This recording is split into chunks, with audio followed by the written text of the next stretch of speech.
Hello, and welcome to 3C Money Matters, a podcast for clients, colleagues, and community. I'm Alyce Zollman from the 3C Group of Baird, and as always, alongside me today as team host is Dan Matthews. Dan, how are you this morning? I'm great, and I love that the sun's shining and it's warm outside. Agreed. Spring is definitely on its way. Well, we appreciate all of you joining us, whether you're listening or watching. We're incredibly excited and fortunate today to have two guests on from Baird Trust. Founded in 1984, Baird Trust provides trust administration, estate settlement, investment portfolio management services for individuals, families, and institutional clients, and is truly a tremendous resource for our clients and for us as Baird advisors. So we're very fortunate again to have Mark Nickel, the president and chief investment officer of Baird Trust, with us, along with Andy Means, managing director and lead portfolio manager for the Baird Trust large cap equity strategy and equity income strategy. So, gentlemen, good morning. Thank you for joining us. Glad to be here. Good morning.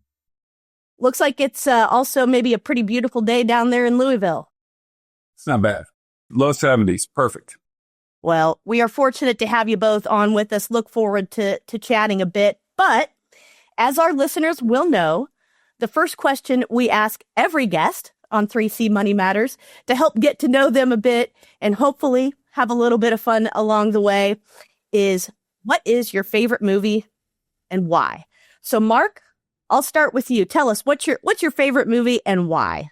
Yeah, so Fellowship of the Ring, which is part of the Lord of the Rings trilogy, it is, I can have it on at all times, and it never gets old.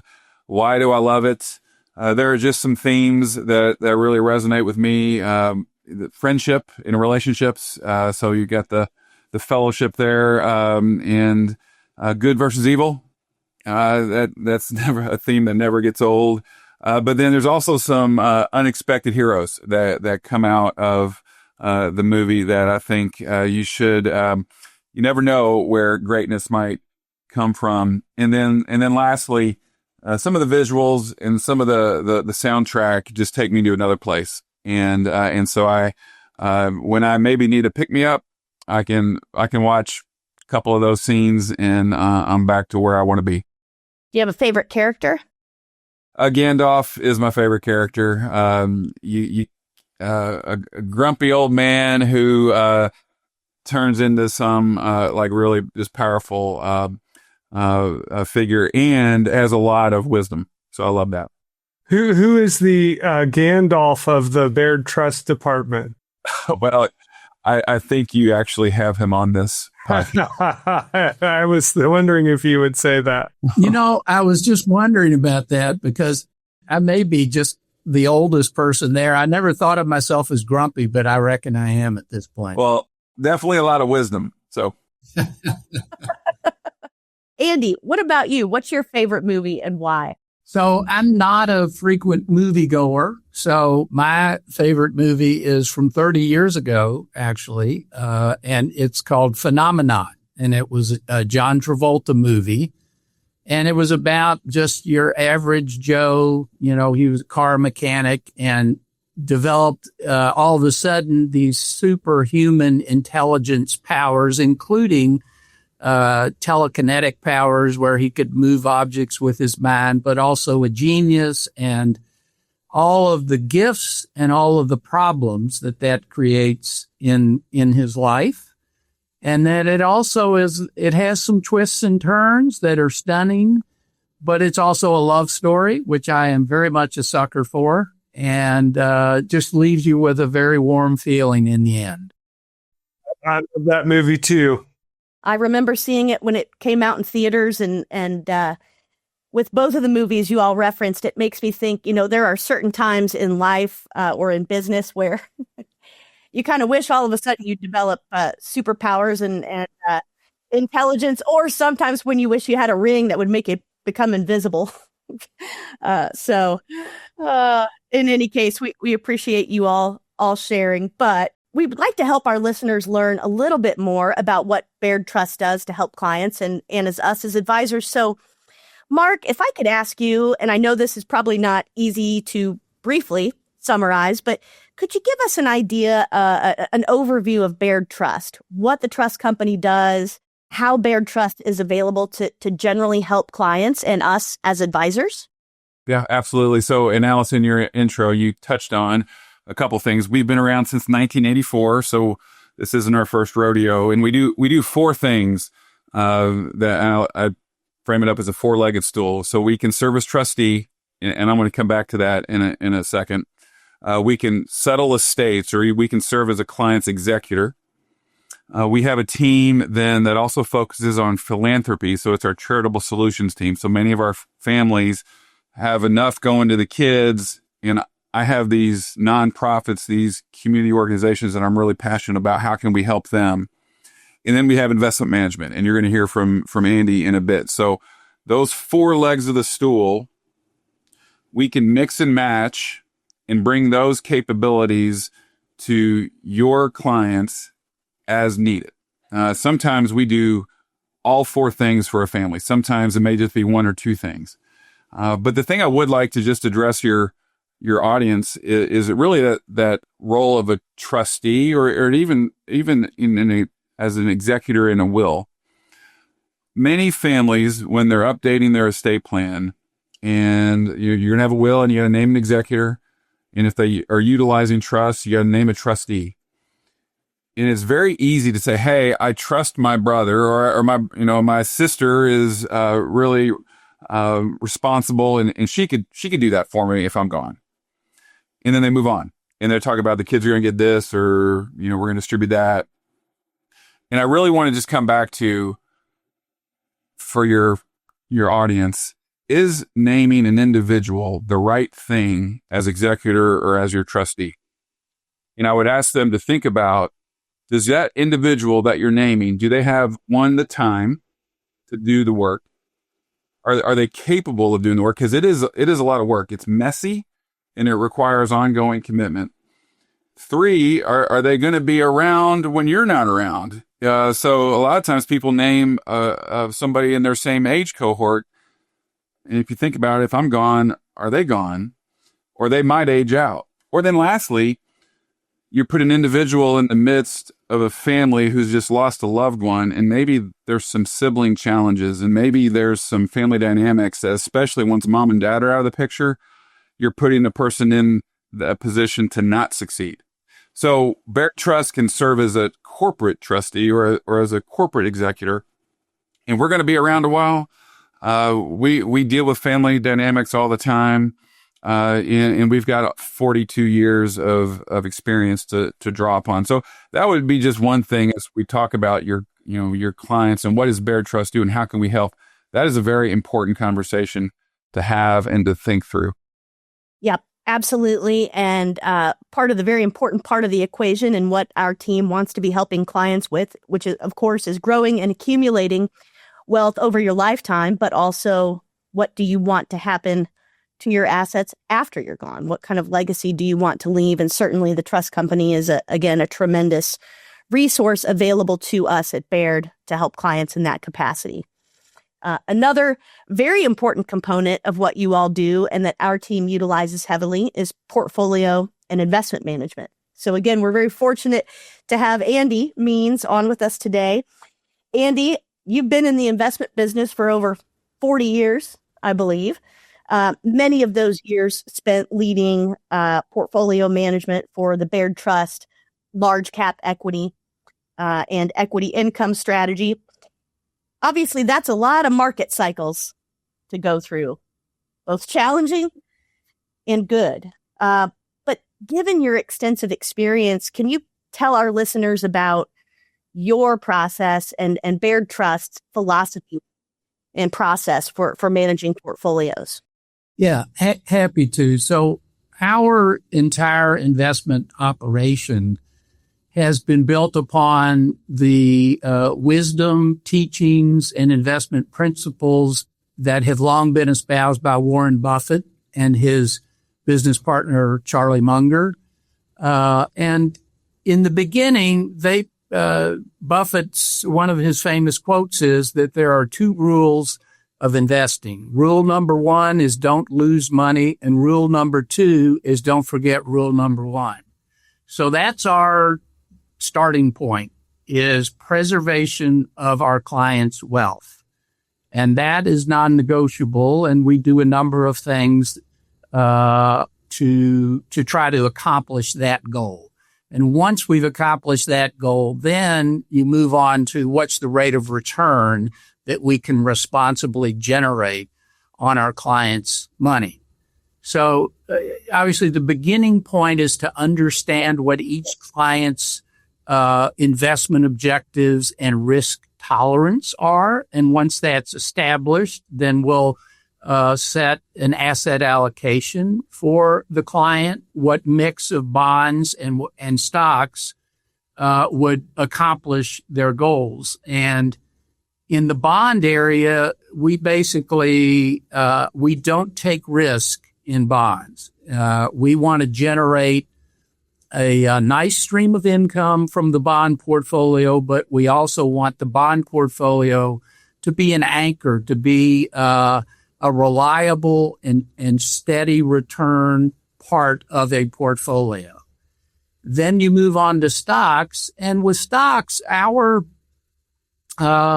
the way that we manage money in stocks is a little bit different than many folks. We think the world nowadays is much too short-term oriented in dealing with stocks, and you see a lot of activity, buying and selling and repositioning and making all these moves based on what somebody thinks is about to happen.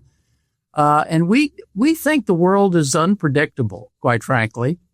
And so we underlying our equity strategy is the reality that if you see concentrations of wealth anywhere in this country, they almost invariably are the result of the long-term ownership of a successful business, whether it's on a grand scale and Bill Gates and Microsoft, Warren Buffett and Berkshire Hathaway, the Walton family and Walmart, or in every community in the country. Where an individual or a family has owned a successful business and it has created wealth over time. So what we try to do is replicate that phenomenon in a more diversified fashion. So on the equity side, we just try to put together a portfolio of terrific businesses that are run by really smart people, and then own them for years and years and let those businesses compound our clients' wealth responsibly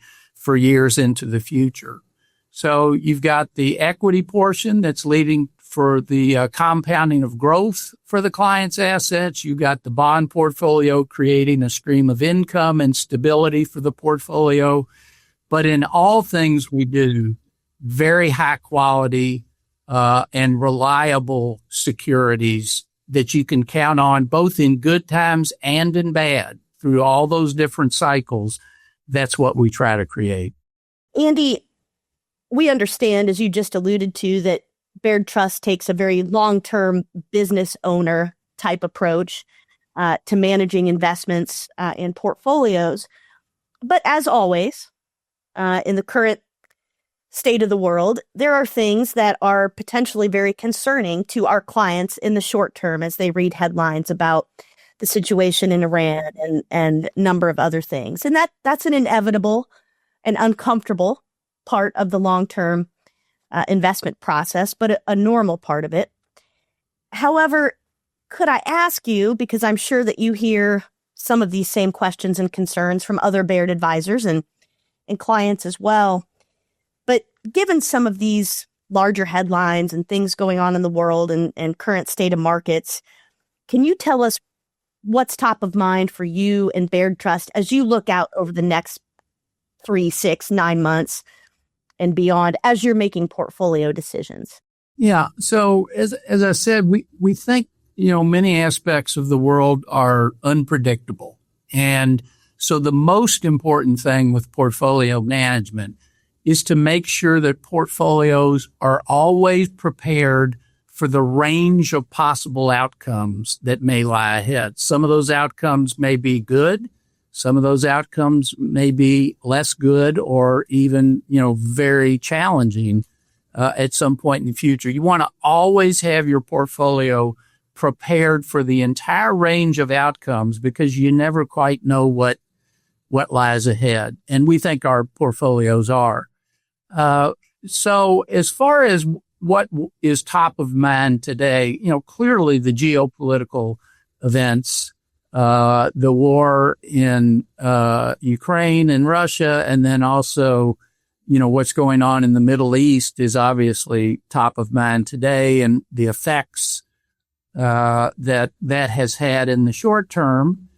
Looking forward, nobody really knows quite how this is going to play out, and how high oil prices may go, what the effects on the world economy may be, so forth and so on. So, but that's clearly top of mind today, and trying to understand what those possible range of outcomes are. Again, making sure that your portfolio can withstand whatever happens.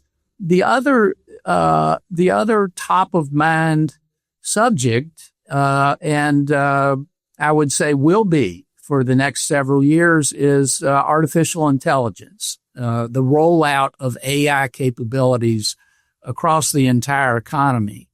There will be companies and industries that benefit substantially from what AI may offer, and there will also be companies and industries that are disrupted by AI, just the same way that the internet enabled some companies to do incredible things, but it also put some companies out of business if they couldn't adapt to the changes that the internet brought about.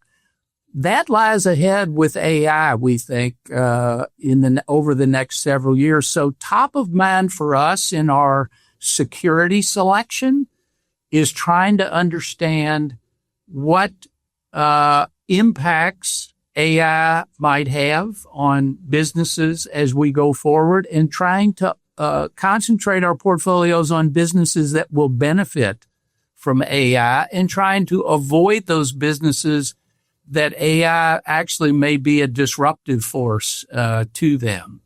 And, that's not something that we have the answers to today, because even the people that are rolling AI out don't understand what the biggest use cases are going to be. Those will just develop over time. It's also likely that we'll see new businesses and new industries develop due to the emergence of AI that don't even exist today. And so we'll be on the lookout for those and responsibly adding those to our portfolios over time once they become substantial businesses in their own right. So those are probably the two biggest things to think about right now. And we spend all our time doing just that.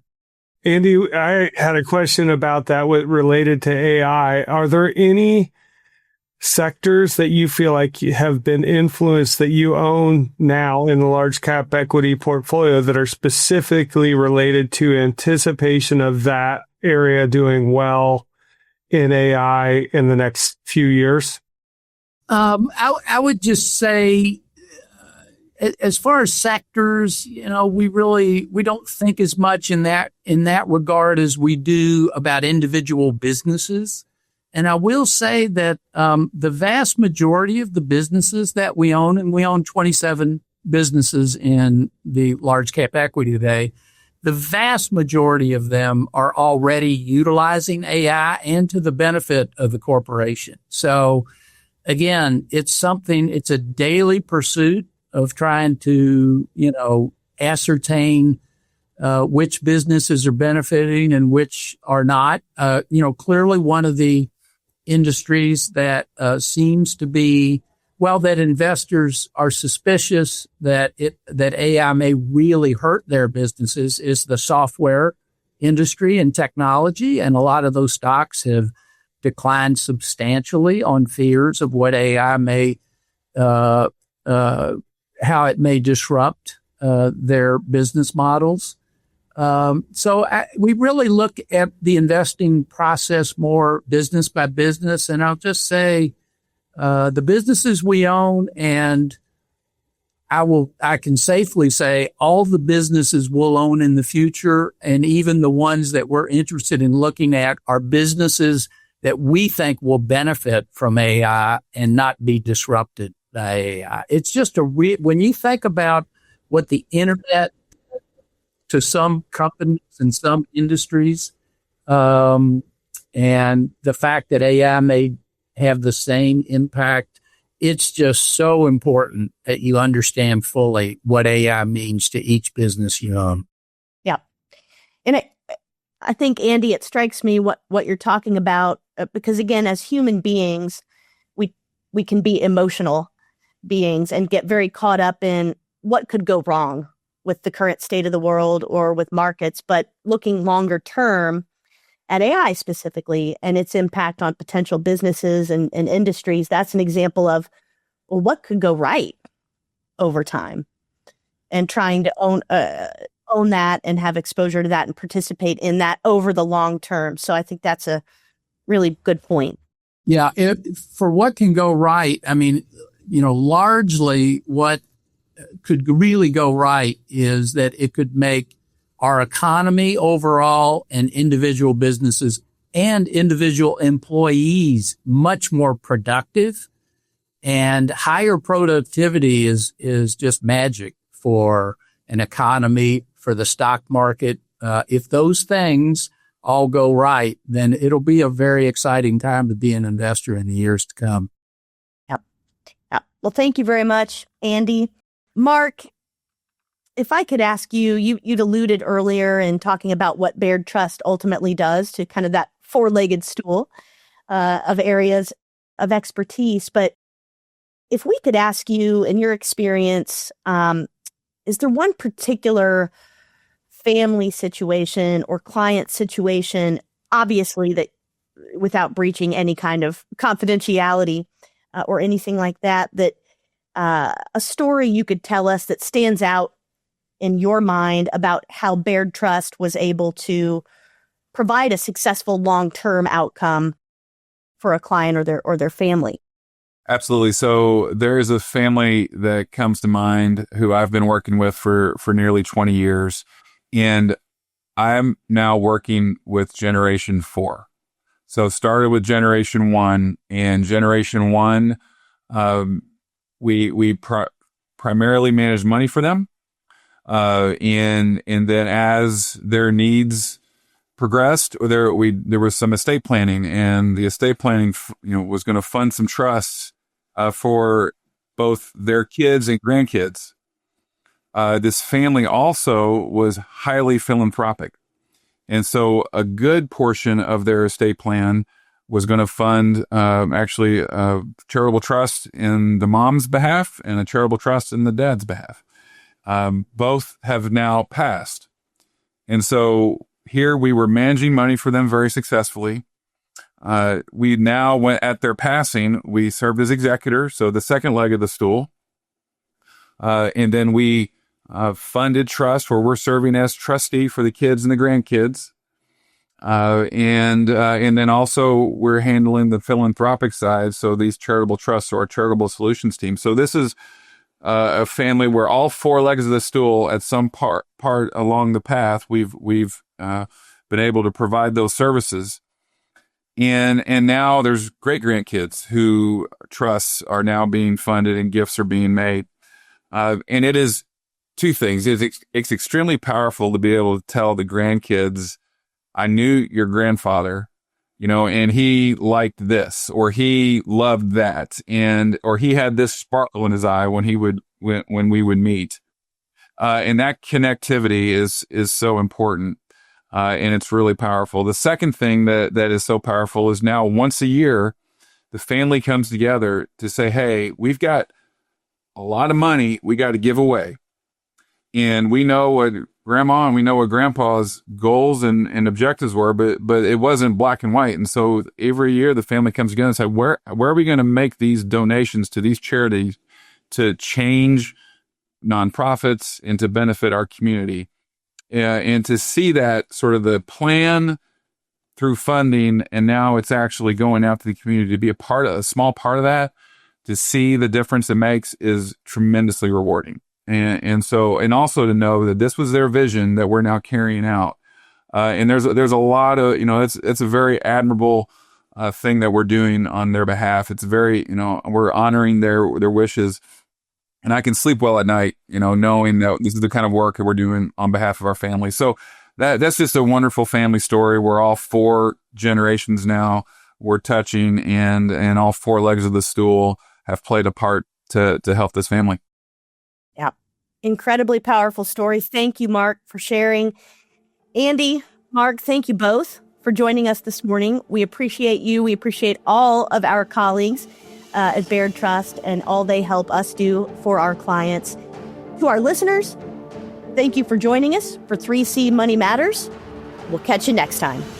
Baird Trust Company, a Kentucky state-chartered trust company, is owned by Baird Financial Corporation. It is affiliated with Robert W. Baird & Company Incorporated, an SEC-registered broker-dealer and investment advisor, and other operating businesses owned by Baird Financial Corporation. This broadcast contains the current opinions of the host and are subject to change. The broadcast is provided for informational purposes only, is not a complete analysis of every material fact regarding any company, industry, or security, and should not be considered investment advice or recommendations. Investors should obtain professional advice before making investment decisions. The information has been obtained from sources considered reliable, but its accuracy is not guaranteed. Past performance is not indicative of future results, and diversification does not ensure a profit or protect against loss. All investments carry some level of risk, including loss of principal. Baird is not a legal or tax services provider, and you are strongly encouraged to seek the advice of the appropriate professional advisors before taking any action. Investors should consider the investment objectives, risks, charges, and expenses of a fund carefully before investing. This and other information is found in the prospectus and summary prospectus. For a prospectus, please contact your financial professional and read it carefully before investing. This broadcast may not be reproduced without express permission of Robert W. Baird & Company Incorporated, member SIPC.